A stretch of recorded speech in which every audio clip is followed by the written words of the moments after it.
పిల్లలు చాలా వరకు రైస్ని కర్రీస్ని వేరువేరుగా పెడితే చాలా వరకు తినడానికి ఇష్టపడరు. వాళ్ళ కోసం స్పెషల్గా ఇలా క్యారెట్ రైస్ కానీ ఇలాంటి రైస్లు ఏమైనా చేస్తే వాళ్ళు తప్పకుండా ఇష్టంగా తింటారు. అలాగే లంచ్ బాక్స్లో కూడా పెట్టుకోవడానికి బాగుంటుంది.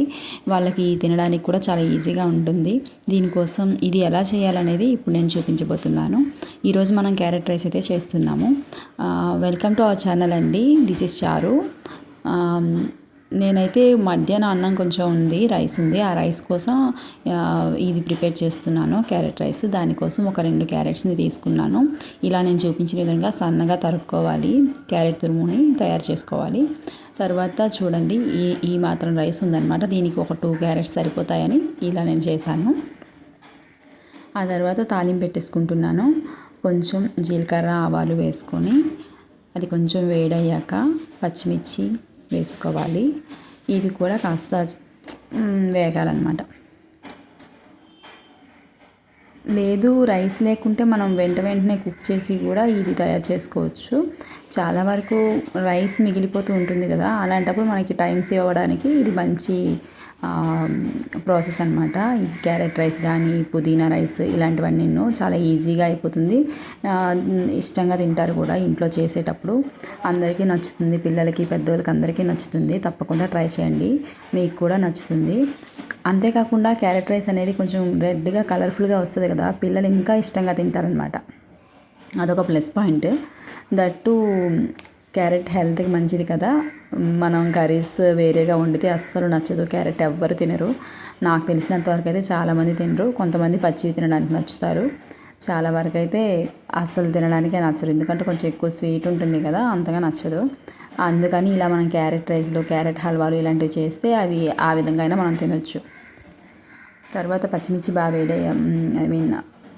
వేగాక ఉల్లిపాయ ముక్కలు ఇలా చీలికలుగా చేసుకొని వేసుకోండి. ఇలా కట్ చేసుకుంటే ఆ రైస్లో బాగా కొంచెం ఆనియన్స్ కనిపిస్తాయి, తినడానికి బాగుంటుంది, బాగా వేగుతాయి కూడాను. ఇది ఆనియన్స్ మాత్రం చాలా బాగా ఎర్రగా వేగాలండి, అప్పుడే టేస్ట్ బాగుంటుంది. ఆనియన్స్ వేగకపోతే కచ్చాపచ్చగా ఉంటాయి, టేస్ట్ అసలు బాగుండదు. నా ఛానల్ని ఫస్ట్ టైం చూసినట్లయితే తప్పకుండా సబ్స్క్రైబ్ చేసుకోండి. మరెన్నో మంచి వీడియోస్ మీకోసం ముందుంటాయి. అలా అయితే మీకు నోటిఫికేషన్స్ వస్తాయి. లైక్ చేయండి, నచ్చితే తప్పకుండా లైక్ చేయండి, సపోర్ట్ చేయండి ప్లీజ్. మీరు లైక్ చేసి సపోర్ట్ చేసినట్లయితే అది నాకు మంచి ఎంకరేజ్మెంట్ అవుతుంది. అప్పుడు నేను మరికొన్ని వీడియోస్ చేయగలుగుతాను. అది నాకు ఒక బూస్టింగ్లా ఉంటుందండి, అందుకే ఎన్నిసార్లు అడుగుతున్నాను.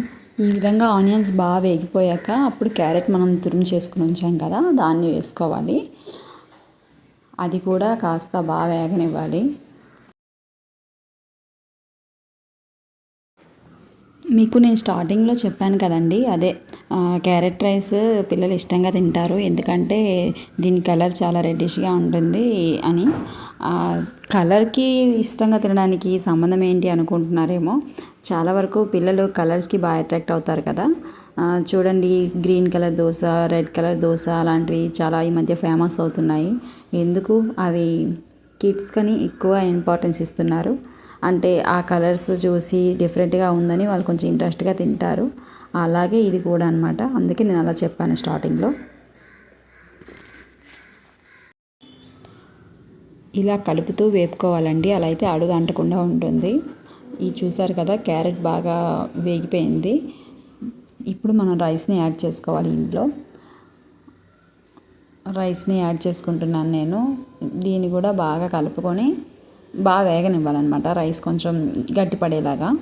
ఫ్రైడ్ రైస్లో చూడండి కొంచెం రైస్ గట్టిగా అయ్యేలా అంటారు కదా, అలాగా అంతా కలిసేలాగా బాగా కలుపుకోవాలి. కలుపుకున్నాక ఇందులో మనం సాల్ట్ యాడ్ చేసుకుంటున్నాం. ఇప్పుడు సాల్ట్ వేసుకున్నాక మసాలా పౌడర్ ఏమైనా ఉంటుంది కదా, గరం మసాలా, అది వేసుకోవాలి కొంచెం స్పైసీగా ఉండడానికి. చిన్నపిల్లలకి అయితే కొంచెం మసాలా తగ్గించుకుంటే తగ్గించుకోవచ్చు, కొంచెం తినలేరు కదా ఎక్కువ కారంగా ఉంటే. అలా నేను సాల్ట్ ఇంకా స్పైసీగా ఉండడానికి మసాలా యాడ్ చేశాను ఇందులో. ఆ తర్వాత మళ్ళీ బాగా కలుపుకుంటున్నాను. కొంచెం ఆయిల్ ఎక్కువగానే పడుతుందండి, ఎందుకంటే ఫ్రైడ్ రైస్ లాంటిదే కదా, ఇంచుమించుగా కొంచెం ఆయిల్ ఎక్కువగా వేయకపోతే చేతికి అంటుకున్నట్టు ఉంటుంది, తినడానికి అలా నచ్చదు కదా. మొత్తానికి అయిపోయిందండి, స్టవ్ ఆఫ్ చేసేసాను నేను. చూడండి ఎలా వచ్చిందో. చాలా బాగుంది టేస్ట్. మీరు కూడా తప్పకుండా ట్రై చేయండి. మీరు కూడా ఒకసారి ట్రై చేసి చూడండి, మీకు కూడా తప్పకుండా నచ్చుతుంది అనుకుంటున్నాను. మీరు ట్రై చేశాక అది ఎలా వచ్చిందో కామెంట్ చేయండి, బాగుందా లేదా అనేది. ఓకే అండి, థ్యాంక్ యూ. వీడియో చివరి వరకు చూసినందుకు చాలా థ్యాంక్స్ అండి. Thank you for watching. Bye bye.